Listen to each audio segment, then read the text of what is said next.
Bonjour les incarnés. Je suis le devin chinois blanc, bienvenue dans l'unité énergétique de l'humanité. Aujourd'hui, nous allons parler de l'énergie 14, grande réalisation. En bas, le ciel, en haut, le feu, dont l'action est de rendre réel un grand projet ou plusieurs grands projets. Je commence par ma liste de devinettes pour vous aider à situer de quoi on parle, de quelle énergie on parle. Au féminin, je n'ai trouvé que Coco Chanel, mais quand même Coco Chanel, ça parle. On sait que, partie de rien et des chapeaux, elle a construit tout un empire sur son nom et qui, aujourd'hui encore, est connu pour marque de luxe sur toute la planète. Ok. Donc là, il y a une grandeur effective. Au masculin, et dans l'histoire de France, c'est Louis XIV qui a vécu dans cette énergie 14 grande réalisation, donc on a un 14 romain qui coïncide avec un 14 du viking. C'est juste une coïncidence, ça sert à rien de s'attacher plus que ça. Concrètement, le roi Soleil a quand même bâti Versailles dans son énergie grande réalisation, et l'État-nation en France. Bon, on passe.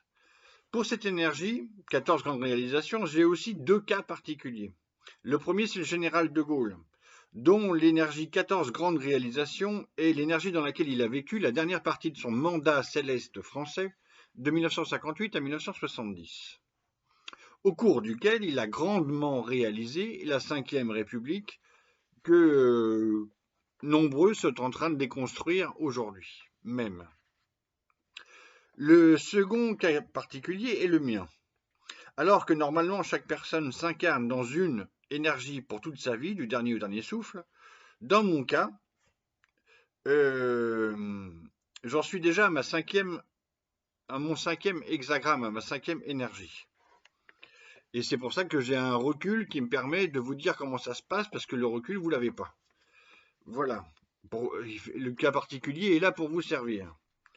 Pour l'heure, ma formulation de l'unité énergétique de l'humanité constitue le sens principal de mon énergie 14 grandes réalisations. Voilà, c'est ma plus grande manifestation dans cette énergie pour l'instant. En 2008, quand je vivais dans l'énergie 29, s'entraîner au passage des ravins, j'ai écrit et publié mon premier livre qui s'appelait Un roman chinois. Dans un roman chinois, je montre que la notion sacrée du mandat céleste de la dynastie Zhou, inventée par les Zhou, existe, donc il y a quand même 3000 ans, grosso modo, pour arrondir, vit encore dans l'histoire chinoise contemporaine et existe aussi en Occident, en prenant le cas en France, avec les généraux de Gaulle, etc. Donc j'ai démontré ça. Pour l'histoire chinoise contemporaine, de 1850 à 1997, j'avais deviné et étudié successivement l'énergie 47 de l'impératrice, 47 épuisements de l'impératrice Cixi, l'énergie 48, le puits de Sun Yat-sen, l'énergie 49 de la révolution de Mao Tse-tung et l'énergie 50 du chaudron de Deng Xiaoping.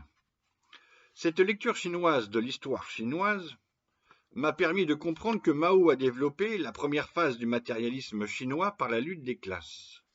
Ensuite, Deng Xiaoping a développé la deuxième phase du matérialisme chinois par l'économie socialiste de marché. Okay.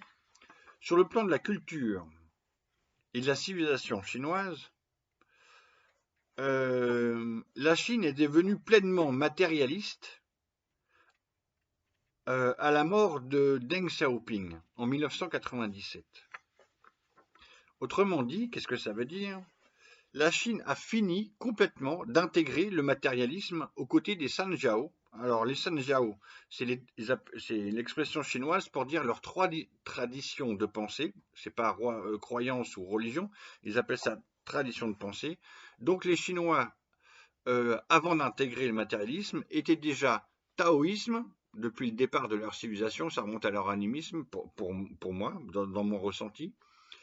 Confucianiste depuis Confucius, il y a 25 siècles, et bouddhistes, depuis que le Bouddha a vécu en Inde, et puis 1000 ans plus tard, les Chinois ont intégré et formulé leur propre bouddhisme, et qui a rayonné sous la grande dynastie Tang, grosso modo de 600 à 900, après Jésus-Christ, hein, il y a un peu plus d'un millénaire. Voilà. Et donc là, 1000 ans plus tard, après leur Sanjiao, le bouddhisme avait déjà eu un effet de néo-taoïsme et de néo-confucianisme.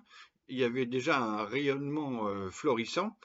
Sous les Tang, c'était une immense période de civilisation, comparable à la Renaissance italienne pour François Cheng et bien d'autres.